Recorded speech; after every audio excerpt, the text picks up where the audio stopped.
안녕하세요, 구독자 여러분, 시청자 여러분. 오늘 장마감 보시고 오랜만에 크게 웃으셨을 겁니다. 삼성전자가 6% 넘게 급등하며 27만 9천 원대까지 올라섰고, SK하이닉스는 8% 넘게 뛰며 208만 원을 회복했습니다. 코스피도 6% 넘게 치솟았고요. 며칠 전 검은 월요일에 25만 원대까지 밀렸던 걸 생각하면 그야말로 반전의 하루였습니다. 그런데 오늘 이 영상 끝까지 꼭 보셔야 합니다. 오늘 반등의 큰 방아쇠는 미국 물가였지만 삼성전자가 유독 더 강하게 오른 데에는 따로 이유가 있었거든요. 바로 삼성전자가 미국 상장을 검토하고 있다는 보도입니다. 오늘은 이게 도대체 무슨 의미인지, 먼저 미국에 간 SK하이닉스가 무엇을 증명했는지, 그리고 여기에 숨은 양날의 검까지 냉정하게 짚어드리겠습니다. 오늘 핵심 질문은 이겁니다. 이 미국 상장 이야기, 우리 계좌의 호재일까요? 아니면 함정일까요? 제 결론은 영상 맨 끝에 말씀드릴 테니 끝까지 함께 가주십시오. 그리고 이 혼란스러운 장 속에서 여러분이 참고하실 자료도 영상 후반부에 안내해드리겠습니다. 끝까지 놓치지 말고 함께 가주시기 바랍니다. 자, 먼저 오늘 시장부터 정리하겠습니다. 오늘 코스피는 6% 넘게 급등했습니다. 방아쇠는 간밤 나온 미국의 6월 소비자 물가였습니다. 물가가 한 달 전보다 0.4% 하락했는데 이건 팬데믹 이후 첫 월간 하락입니다. 근원 물가도 2.6%로 예상을 밑돌았고요. 금리를 더 올려야 할지 모른다는 공포가 거치자 간밤 미국 기술주가 오르고 그 온기가 우리 시장으로 넘어온 겁니다. 그런데 여기서 눈여겨볼 게 있습니다. 일본과 홍콩이 1%대 오를 때 우리만 6% 넘게 뛰었다는 겁니다. 그 차이를 만든 게 바로 반도체 투톱이었습니다. SK하이닉스는 미국에 상장된 주식 예타 증서 ADR이 간밤 크게 오른 데 힘입어 8% 넘게 급등했고, 삼성전자는 미국 상장을 검토하고 있다는 보도가 나오면서 강하게 올랐습니다. 즉, 오늘 우리 시장을 끌어올린 건 물가라는 큰 바람과 미국 상장이라는 개별 재료가 겹친 결과였던 겁니다. 그럼 이 미국 상장이 왜 이렇게 큰 재료일까요? 먼저 간 SK하이닉스를 보면 답이 나옵니다. SK하이닉스가 미국 나스닥에 ADR을 상장했을 때 공모 청약에 물량의 무려 7배가 넘는 수요가 몰렸습니다. 상장 첫날엔 공모가 대비 13% 올랐고, 그날 국내 본주 가격과 비교하면 15% 넘게 비싼 가격에 거래를 마쳤습니다. 이게 무슨 뜻이냐면요. 해외 투자자들은 우리 반도체를 국내 시장보다 더 높게 쳐준다는 겁니다. 바로 이 지점이 핵심입니다. 그동안 우리 기업들은 실적에 비해 주가가 저평가된다는 이른바 코리아 디스카운트에 시달려 왔습니다. 그런데 미국 시장에 직접 내놓으니 훨씬 후한 값을 쳐주더라는 게 확인된 겁니다. 삼성전자 입장에서도 구미가 당길 수밖에 없습니다. 세계에서 가장 큰 자본이 모인 시장에 직접 들어가서 더 많은 투자자에게 더 제대로 평가받겠다는 거니까요. 여기엔 배경이 하나 더 있습니다. 우리 증시는 지난해 초 이후 3배 가까이 오르며 세계 최고 수준의 성과를 냈고, 시가총액도 독일과 프랑스를 제치고 세계 8위 규모로 커졌습니다. 그런데도 모건 스탠리 캐피털 인터내셔널, 이른바 MSCI의 선진국 지수 편입은 또 불발됐습니다. 이유가 뭐였을까요? 성과가 아니라 제도였습니다. 외국인이 원화를 자유롭게 거래하기 어렵다는 점, 그러니까 투자 환경이 아직 선진국 기준에 못 미친다는 게 이유였습니다. 성적표는 선진국인데 제도는 아직 신흥국이라는 평가를 받은 셈이죠. 이런 답답한 상황에서 아예 미국 시장으로 직접 나가는 게 하나의 돌파구로 떠오른 겁니다. 여기서 잠깐, 지금 이 영상 보고 계신다면 한 가지 여쭤보고 싶습니다. 여러분의 삼성전자 평단가는 지금 얼마쯤이신가요? 고점에 물려 마음고생하신 분도, 이번 폭락에서 용감하게 담으신 분도 계실 겁니다. 평단가에 따라 오늘 이 급등을 대하는 마음가짐이 완전히 달라지는데요. 댓글에 평단가와 지금 심정을 한 줄 남겨주시면 뒤에서 평단가 구간별로 어떻게 대응해야 하는지 방향을 잡아드릴 때 참고하겠습니다. 자, 그런데 여기서 반드시 짚어야 할 게 있습니다. 이 미국 상장이 마냥 좋기만 한 게 아니라는 겁니다. 양날의 검이거든요. 바로 이번 주 우리가 직접 겪었습니다. SK하이닉스가 미국에 상장한 뒤 무슨 일이 있었죠? 일부 외국계 투자자들이 미국에 상장된 ADR은 사들이면서 동시에 북미에 있는 본주는 공매도로 팔아치우는 차익 거래에 나섰습니다. 두 시장의 가격 차이를 먹으려는 전략인데 그 결과 북미 하이닉스 주가에 매도 폭탄이 쏟아졌습니다. 그리고 그게 지난 검은 월요일에 한 축이 됐습니다.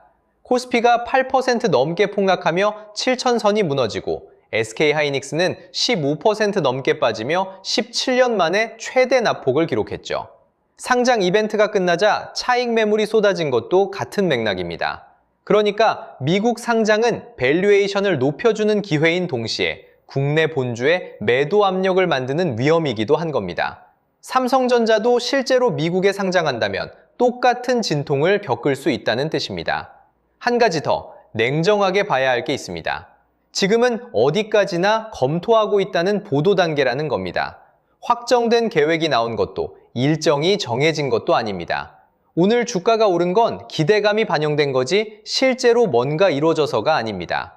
그래서 이 재료는 기대는 하되 확정으로 받아들이면 안 되는 이야기입니다.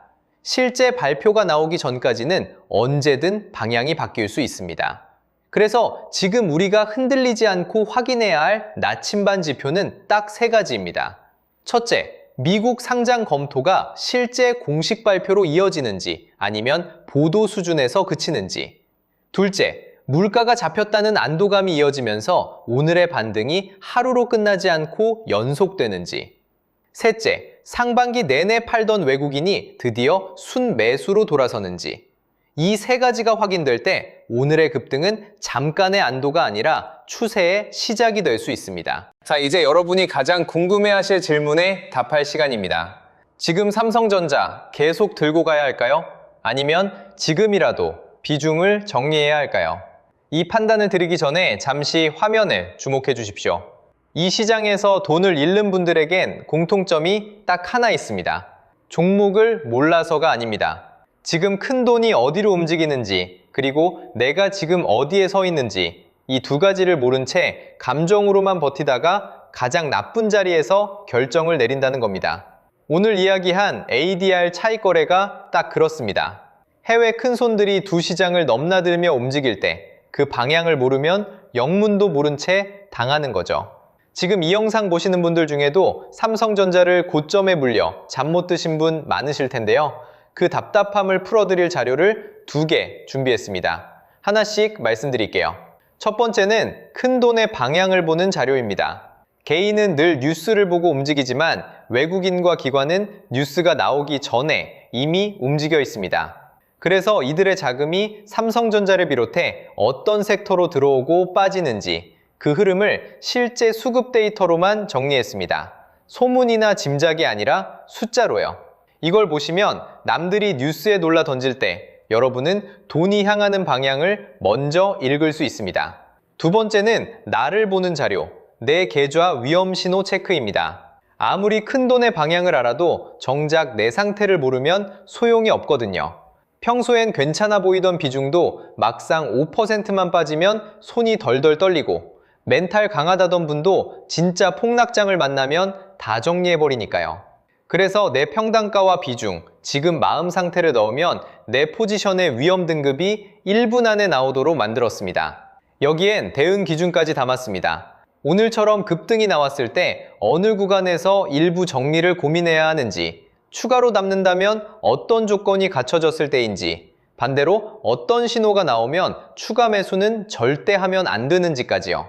정답을 찍어드리는 게 아니라 흔들리지 않을 내 기준을 세우는 자료입니다. 분명히 말씀드립니다. 이건 유료 상품도, 영업도, 매수 매도 신호를 찍어드리는 자리도 아닙니다. 여러분이 스스로 시장을 볼 수 있는 눈을 갖게 해드리는 겁니다. 받는 방법은 구독과 좋아요를 눌러주신 다음 댓글에 지금 삼성전자 평단가를 한 줄 남겨주시고 고정 댓글이나 더보기란의 링크로 신청하시면 됩니다. 다만 제가 하나하나 직접 확인해 답을 드리다 보니 하루에 받을 수 있는 인원에 한계가 있습니다. 지금 혼자 마음 졸이고 계셨다면 미루지 마시고 지금 신청해 두세요. 그리고 신청 전에 딱 하나만요. 이 자료는 실제 구독자분들께만 직접 전해드리는 거라 자료를 보내드리려 제가 잠깐 연락을 드릴 수 있습니다. 그런데 이걸 광고나 스팸으로 오해하고 안 받으시는 분들이 계세요. 이것만 기억해 주세요. 구독과 좋아요 누르고 평단가 남기신 뒤 신청해 주셨다면 제가 한 분 한 분 직접 연락드려 자료 전달부터 사용 방법까지 간단히 안내해 드립니다. 그러니 모르는 번호로 전화가 오더라도 놀라지 마시고 걱정 말고 기다려 주세요. 자, 그럼 제 판단 드리겠습니다. 오늘의 급등은 미국 물가가 잡혔다는 큰 바람에 미국 상장 검토라는 개별 재료가 얹힌 결과입니다. 먼저 간 SK하이닉스가 해외에서 우리 반도체를 더 후하게 쳐준다는 걸 증명했다는 점에서 이 방향 자체는 분명 의미가 있습니다. 다만 그 미국 상장이 바로 이번 주 국내 본주에 공매도 압력을 만든 양날의 검이었다는 것, 그리고 아직 검토 단계일 뿐이라는 것도 함께 기억하셔야 합니다. 그래서 저는 지금은 공포에 던질 자리는 아니지만 오늘 하루 급등의 흥분에 몰빵할 자리도 아니라고 봅니다. 이건 예측이 아니라 대비의 영역입니다. 그래서 큰 틀에서 드리는 방향은 이겁니다. 미국 상장이 실제 발표로 이어지는지, 반등이 이어지는지, 외국인이 돌아오는지, 이 신호를 지켜보며 평단가에 따라 미리 세워둔 원칙대로 움직이는 겁니다. 특히 보도 단계의 기대감에 미리 다 태우는 건 위험합니다. 확정 발표 전까진 언제든 뒤집힐 수 있으니까요. 고점에 물리신 분과 낮은 가격에 담으신 분은 전략이 정반대여야 하고 어느 쪽이든 오늘 같은 급등에 한 번에 다 담지 마십시오. 그리고 이번 폭락의 주범이었던 레버리지 상품만큼은 지금 같은 장에서 정말 신중하셔야 합니다. 이런 장에서 끝까지 살아남는 건 예측을 마친 사람이 아니라 원칙을 지킨 사람이었습니다. 오늘 영상도 끝까지 시청해 주셔서 진심으로 감사드립니다. 영상이 도움이 되셨다면 좋아요와 구독 꼭 한 번씩 눌러주세요. 삼성전자도 미국으로 갈지 모른다는 오늘, 여러분은 이 소식을 기회로 보시는지 아니면 더 지켜보시는지 평단가와 함께 댓글에 남겨주시면 다음 영상에서 함께 짚어드리겠습니다. 다음 영상에서도 꼭 필요한 정보만 담아서 찾아오겠습니다. 감사합니다.